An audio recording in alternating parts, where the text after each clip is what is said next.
అప్పుల బాధలు వెంటాడుతున్నాయా? అయితే 6JVR వారి జాతిరత్నాలు ధరించండి. హాయ్, వెల్కమ్ టు మనం టీవీ. నేను మీ మనోజ్. ఢిల్లీలో కారు పేలిన ఘటనలో దీని వెనుక ఉగ్రవాదులు ఉన్నారు. దాదాపుగా 10 మంది చనిపోయారు. సో ఆ సంఖ్య క్రమంగా పెరుగుతుంది. అండ్ క్షతగాత్రులు కూడా చావు బతుకుల మధ్య కొట్టుమిట్టాడుతున్న పరిస్థితి. సో ఇలాంటి నేపథ్యంలో కీలక విషయాలు వీళ్ళకి వస్తున్నాయి. ఏదైతే అరెస్ట్ అయ్యారో ఆ ఫరీదాబాద్లో అరెస్ట్ అయిన డాక్టర్ల విషయంలో సో ఆముదం గింజల్లో ఉండే ఆ రెసిన్ అనే పాయిజన్ తీసుకొని సో దాన్ని దేవాలయాల్లో వాటర్ ట్యాంకులు కావచ్చు, పబ్లిక్ ఏరియాస్లో ఉండే వాటర్ ట్యాంకులు కావచ్చు, అండ్ ప్రసాదాల్లో కూడా వాటిని కలిపి చాలామందిని చంపే కుట్ర జరుగుతుంది. సో దీని గురించి మాట్లాడదాం. మనతో పాటు senior journalist, motivational speaker Priya Chaudhary గారు ఉన్నారు. నమస్కారం మేడం. నమస్తే. ఏంటి మేడం, వైట్ కాలర్ ఇంతకు ముందు రోడ్డు మీద ఉండే వీళ్ళని స్పై లాగా చేసుకొని టెర్రర్ యాక్టివిటీస్ని నడిపించేవాళ్ళు. ఇప్పుడు వైట్ కాలర్ డాక్టర్స్, సాఫ్ట్వేర్లు కావచ్చు, టెక్నికల్ నాలెడ్జ్ ఉన్నవాళ్ళు వీటిలో ఇన్వాల్వ్ అయ్యి డైరెక్ట్ ఆర్ ఇండైరెక్ట్గా చాలామంది చంపేస్తున్న పరిస్థితి. అసలు ఆముదం గింజలతో కూడా మనుషులను చంపొచ్చు. నాకు తెలిసి అది ఏదో ఔషధాల్లో ఉపయోగిస్తారు, మెడిసిన్స్లో ఉపయోగిస్తారు అని తెలుసు. కానీ ఇంతమందిని చంపడానికి ఒక పెద్ద కుట్ర జరిగిందని అసలు నేను ఎక్స్పెక్ట్ చేయలేదు. ఇవాళ మనిషి మేధో సంపత్తి దేశ వికాసానికి, ప్రపంచ వికాసానికి కాకుండా వీళ్ళు పర్టికులర్గా ఆ మేధో సంపత్తిని వినాశనానికి ఉపయోగిస్తున్నారు. ఇది మనకి సుస్పష్టం. మీరు అడిగారు, మేడం చదువుకున్నటువంటి వాళ్ళు ఇలా అవ్వడం ఏంటండి అని. ఈ చదువుకున్న వాళ్ళందరూ ఇప్పటికిప్పుడు పుట్టుకుని రాలేదు. వీళ్ళని తయారు చేసినటువంటి వ్యవస్థ గురించి ఈరోజు చర్చ జరగాల్సిన అవసరం ఉంది. ఇంతకుముందంతా కూడా మన so called urban Naxals, alias urban టెర్రరిస్టులు ఏం మాట్లాడతారంటే, అరే ఇక్కడ పేదరికం ఉంది, చదువు లేదు, తర్వాత నిరుద్యోగం ఉంది, వాళ్ళకి ఏమీ చూపించకపోవడంతో వాడు ఉగ్రవాదం వైపు వెళ్ళిపోతున్నాడని ఇప్పటి వరకు కదా మన మేధావులందరూ కూడా వాదనలు వినిపించి బల్లలు గుద్ది మరీ మాట్లాడినారు.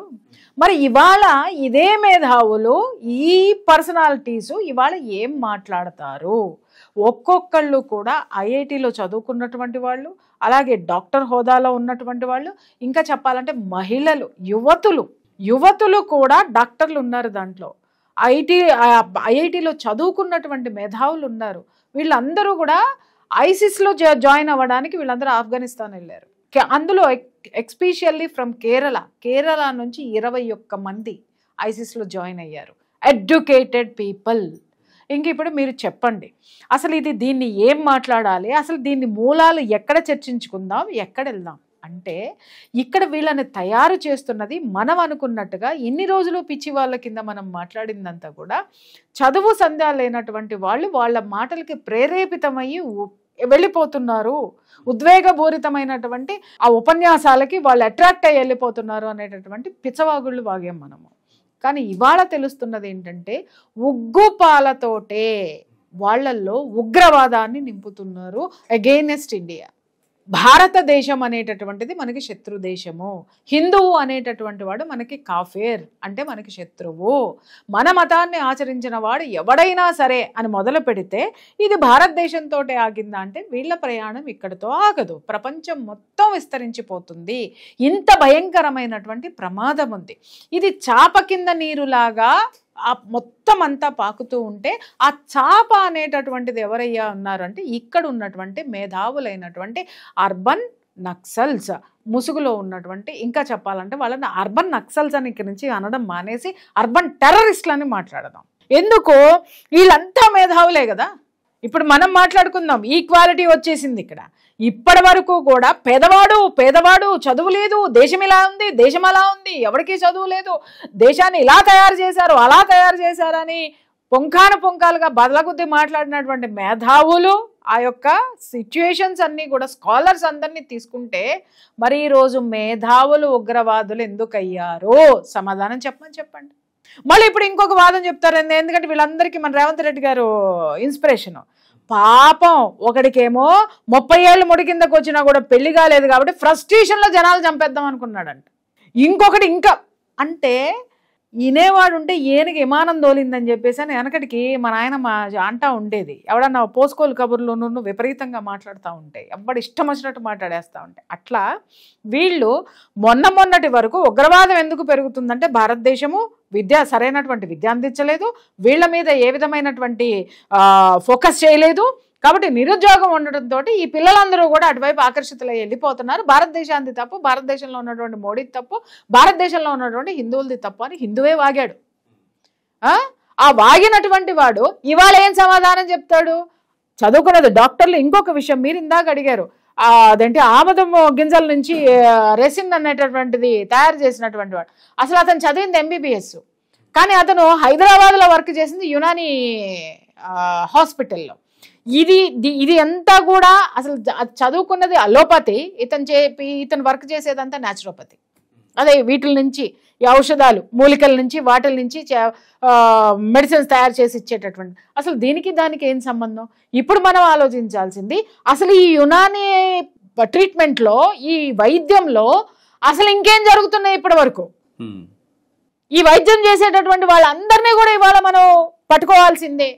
ఇంకొక విషయం చెప్తున్నా, వాడు దాంట్లో ఏం చెప్తున్నాడు, రెసిన్ అనేటటువంటి పదార్థము అత్యంత విషపూరితమైనటువంటిది, విషపూరితము అనేటటువంటిది ప్రూవ్ అయింది. ఎంత అంటే సనైడ్ కంటే కూడా భయంకరమైనటువంటిది. అది ఇలా చేత్తో ముట్టుకుని ఇట్లా నాలుగు మీద పెట్టుకుంటే జనం చచ్చిపోతారంట. ఓకే, ఇది ఇంతకు ముందు ఒకసారి ట్రంప్కి వీళ్ళు రాసినటువంటి ఒక లేఖకి, ఆ లేఖకి అది పూసి పంపించినారు.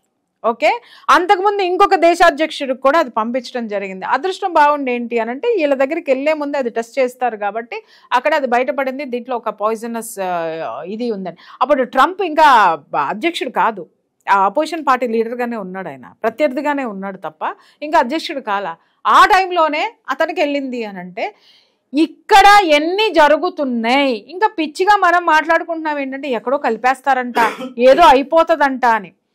గత 10 సంవత్సరాల నుంచి మీరు గమనించారో లేదో, ప్రతి ఒక్కరికి గట్ ప్రాబ్లం వస్తుంది, ప్రతి ఒక్కరికి గట్ ప్రాబ్లం వస్తుంది. దానికి మూల కారణం ఏంటి చెప్పండి? బయట మనం ఆర్డర్ ఇచ్చి తినేటటువంటి బిర్యానీలు. ఆ బిర్యానీలు మీరు అసలు నేను ఎప్పటి నుంచో మొత్తుకుంటున్నాను, ఒక్కసారి మీరు బయట నుంచి బిర్యానీ తెప్పించుకొని తింటే అదే బిర్యానీ మీరు ఇంట్లో వండితే తినరు, అదే చోటు నుంచి మీకు బిర్యానీ కావాలి. ఈ రోజు ఎవరికి కూడా గట్ హెల్త్ లేదు. ఆ బిర్యానీలు పదే ఈ రోజు పిల్లలు విపరీతంగా అడిక్ట్ అయిపోయారు ఆ బిర్యానీలకు కానీ, ఆ నాన్ వెజ్ ఫుడ్ ఐటమ్స్కి కానీ. మీరు వెజిటేరియన్ ఎవరు ఆర్డర్ చేస్తున్నారో చూపించండి. మొత్తం అంతా కూడా ఈ బిర్యానీలు ఎక్కడి నుంచి వస్తున్నాయి, అసలు ఈ బిర్యానీల్లో ఏముంది ఎవడైనా కనుక్కున్నాడా? ఈ స్విగ్గీ చాలండి, ఎక్కడో అన్నదానం చేసి, ఇవన్నీ నేను వార్తలు వింటున్నాను ఏంటంటే ఎక్కడో అన్నదానాలు చేసేసి అక్కడ కలిపేసేద్దాము, గుడి ప్రసాదాల్లో కలిపేద్దాం, అవసరమే లేదు. వస్తున్న స్విగ్గీ ఆర్డర్లో వస్తున్నటువంటి బిర్యానీలు చాలు వాళ్ళకి సంపాదనకి. కానీ స్లో పాయిజన్ లాగా ఆల్రెడీ మన బాడీల్లో ఉండిపోయినాయి. వాటి మీద శ్రద్ధ తీసుకోండి, వాటి మీద ఒక లుక్ ప్రభుత్వం వేసే ధైర్యం రేవంత్ రెడ్డికి ఉందా? ఇన్ని ఘోరాలు జరుగుతుంటే కూడా మన వాళ్ళకి ఏమీ పట్టదు. ఇప్పుడు వింటాము, అయినా సరే మళ్ళీ ఈ ఎపిసోడ్ చూడగానే చూడండి ఎంతమంది బిర్యానీలకు ఆర్డర్ పెట్టుకుంటారు. అరే అది మన ఇంట్లో వండుకోవడం మనం మానేసాం. ఈ రోజు ఇన్ని విపరీతమైనటువంటి ఫుడ్ స్టాల్స్ ఎందుకు వచ్చినాయి? అసలు ఆ ఫుడ్ స్టాల్స్ లో ఏం జరుగుతుంది? మనం కొనుక్కునే ఎక్కడి నుంచి కొనుక్కుంటున్నాము, ఆ కొనుక్కున్న దాంట్లో ఏముంది? ఇవాళ గట్టి ఇష్యూ ఎందుకు వస్తుందండి? అదేమంటే ఎరువులు వేసేసారండి, ఎరువులు వేయడం వల్ల మన పొట్ల ఇదంతా జరుగుతుందండి అని మాట్లాడుతున్నారు. అరే ఎరువులు ఎంతవరకు ప్రభావం చూపిస్తే? ఎరువులు కాదండి బాబు, ఎరువులు ఉండొచ్చు, కానీ దానన్నిటికీ మించింది ఈ స్విగ్గీ జొమాటోల్లో వచ్చేటటువంటి ఆహార పదార్థాలని మీరు ఎందుకు పరిశీలించరు? వాటి మీద ఎందుకు కన్ను లేదు? దాని ద్వారా మన పిల్లలు యూత్లో మీకు చూడండి ఒక్కొక్కరికి ఇంత పొట్టొచ్చేస్తుంది. యువత అసలు ఫిజికల్ ఫిట్నెస్ ఉందా? జిమ్ములకు వెళ్తున్నారు, ప్రోటీన్ ఫుడ్ తింటున్నారు, ప్రోటీన్ తాగుతున్నారు. ఆల్ ఆఫ్ సడన్ యూత్ కి హార్ట్ అటాక్లు ఎందుకు వస్తున్నాయి? అది కూడా హిందువుల పిల్లలకే ఎందుకు వస్తున్నాయి? వాడు ఆడుతూ పాడుతూ కుప్పకూలిపోతున్నాడు, ఎందుకు సడన్ కార్డియాక్ అరెస్టులు జరుగుతున్నాయి చెప్పండి నాకు. ఇంకొకటి, యూత్కి అసలు నైట్ నిద్ర ఉండట్లేదు. నిద్ర పట్టని యూత్ ఎంతమంది ఉన్నారో, ఎందుకు వాళ్ళకి నిద్రలు పట్టడం లేదు?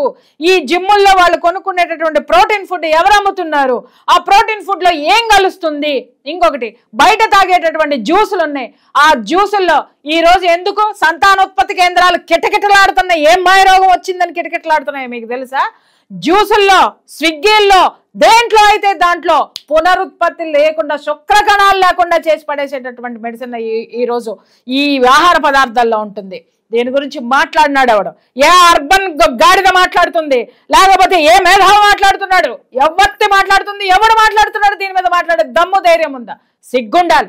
ఈ దేశంలో ఉండి ఈ దేశం తిండి తింటూ ఈ హిందువులు పోషించబడుతూ ఇవాళ హిందువుల మీద దాడి జరుగుతుంటే కూడా మూసుకొని పక్కింటాల గురించి మాట్లాడేటటువంటి వాళ్ళని, వాళ్ళ విఘ్నతని మనం ఏ ఘాట్లో కట్టాలనేది నేను ప్రశ్నిస్తున్నా.